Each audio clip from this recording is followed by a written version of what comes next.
السلام علیکم۔ آج ہم ایک بہت ہی اہم موضوع پر بات کرنے والے ہیں، صدقہ فطر، جسے ہم عام طور پر فطرانہ کہتے ہیں۔ دیکھیں، یہ صرف کوئی عام خیرات نہیں ہے، بالکل نہیں۔ یہ ایک بہت بڑی عبادت ہے جو اصل میں ہمارے رمضان کو مکمل کرتی ہے، ہمارے روزوں کو آپ کہہ لیں کہ ایک طرح سے اللہ کی بارگاہ میں قبولیت کا درجہ دلاتی ہے۔ اچھا، تو اس اہم عبادت کو ٹھیک سے سمجھنے کے لیے ہم چند چیزوں پر بات کریں گے۔ سب سے پہلے تو یہ کہ فطرانے کی اصل حقیقت کیا ہے، پھر یہ کس کس پر واجب ہوتا ہے، اس کو ادا کرنے کا صحیح وقت کون سا ہے، اور ایک بہت عام سوال کہ کیا ہم اسے کسی اور کے ذریعے، کسی ایجنٹ کے ذریعے ادا کر سکتے ہیں، اور آخر میں ہم یہ سمجھیں گے کہ یہ ہمارے رمضان کے لیے ایک روحانی مہر کی طرح کیسے کام کرتا ہے۔ تو چلیے سب سے پہلے پوائنٹ سے شروع کرتے ہیں، فطرانے کی اصل حقیقت کیا ہے؟ کیونکہ جیسا میں نے کہا، یہ صرف خیرات سے بہت آگے کی چیز ہے۔ تو اصل میں صدقہ فطر ہے کیا؟ اس کو سمجھیں کہ یہ ہمارے روزوں کا ایک طرح سے کفارہ ہے، یعنی روزے کی حالت میں ہم انسان ہیں، کوئی نہ کوئی اونچ نیچ، کوئی کمی بیشی، کوئی غلطی ہو ہی جاتی ہے۔ تو یہ فطرانہ اس کمی کو پورا کرنے کا، اس کی تلافی کا ایک ذریعہ ہے۔ اور یہ بات سمجھنا بہت بہت ضروری ہے کہ فطرانہ کوئی نفلی صدقہ نہیں ہے، یعنی آپ کی مرضی پر نہیں ہے، نہیں، یہ ایک واجب صدقہ ہے۔ مطلب یہ ہر اس مسلمان پر لازم ہو جاتا ہے جو اس کی استطاعت رکھتا ہو، جیسے ہی رمضان ختم ہوتا ہے۔ اس کا ایک اور بہت بڑا مقصد ہے ہمارے روزوں کو پاک صاف کرنا۔ یہ ایک کفارے کی طرح کام کرتا ہے۔ دیکھیں، روزے میں کبھی کوئی فضول بات منہ سے نکل گئی، کوئی ایسی بات جو نہیں کرنی چاہیے تھی، تو یہ فطرانہ ان چیزوں کے برے اثر کو ختم کر کے ہماری عبادت کو بالکل صاف اور پاکیزہ بنا دیتا ہے۔ تو پھر سوال یہ پیدا ہوتا ہے کہ اچھا، یہ ذمہ داری ہے کس کی؟ کون ہے جسے فطرانہ ادا کرنا ہے؟ چلیں اب اس پر بات کرتے ہیں کہ یہ کن کن لوگوں پر لازم ہے۔ یہاں بات بہت دلچسپ ہے۔ فطرانہ ہر مسلمان پر واجب ہے، ہر ایک پر، چھوٹا ہو بڑا ہو، اس سے فرق نہیں پڑتا۔ یہاں تک کہ اگر عید سے ایک دن پہلے بھی کوئی بچہ پیدا ہوا ہے تو اس نومولود کی طرف سے بھی فطرانہ دیا جائے گا۔ اور یہ بات بھی یاد رکھنے والی ہے کہ یہ ان پر بھی واجب ہے جنہوں نے کسی شرعی عذر جیسے بیماری یا سفر کی وجہ سے روزے نہیں رکھے۔ اور ابن عباس کی یہ حدیث اس کی پوری حکمت کو ہمارے سامنے رکھ دیتی ہے۔ رسول اللہ صلی اللہ علیہ وسلم نے اسے فرض قرار دیا۔ کیوں؟ دو وجوہات کی بنا پر۔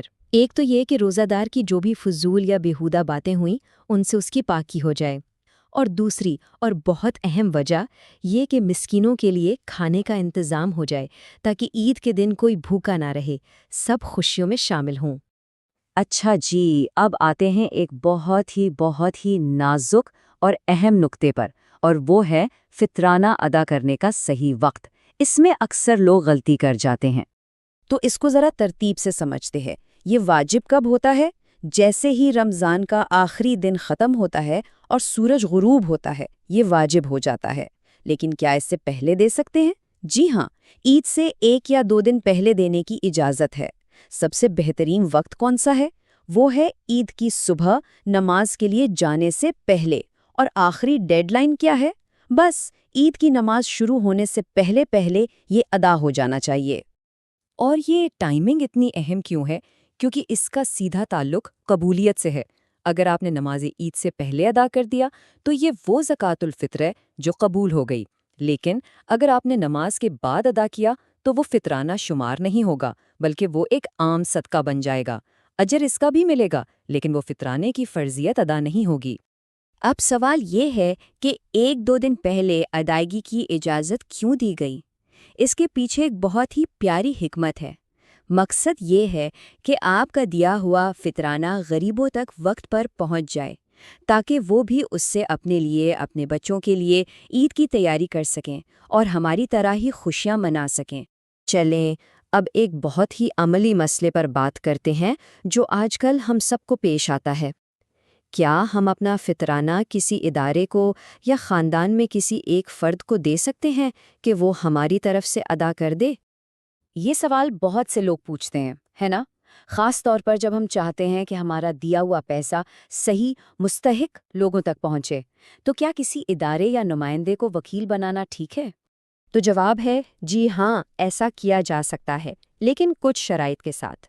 پہلا قدم، کوئی بھی ایجنٹ، چاہے وہ کوئی فرد ہو یا ادارہ، لوگوں سے پیسے جمع کر سکتا ہے، خاص طور پر رمضان کے آخری دنوں میں۔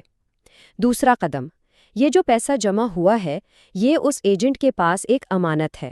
اور تیسرا اور سب سے اہم قدم، اس ایجنٹ کی ذمہ داری ہے کہ وہ اس امانت کو، اس فطرانے کو صحیح وقت کے اندر، یعنی عید کی نماز سے پہلے پہلے غریبوں تک پہنچا دے۔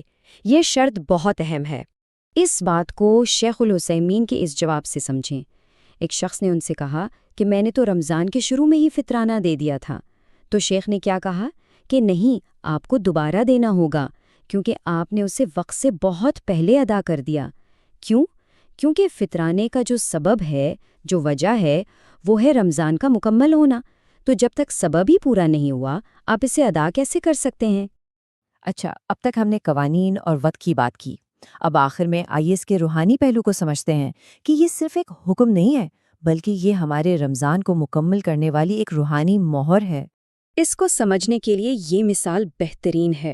فطرانے کی روزے کے لیے وہی حیثیت ہے جو نماز کے لیے سجدہ سہو کی ہے۔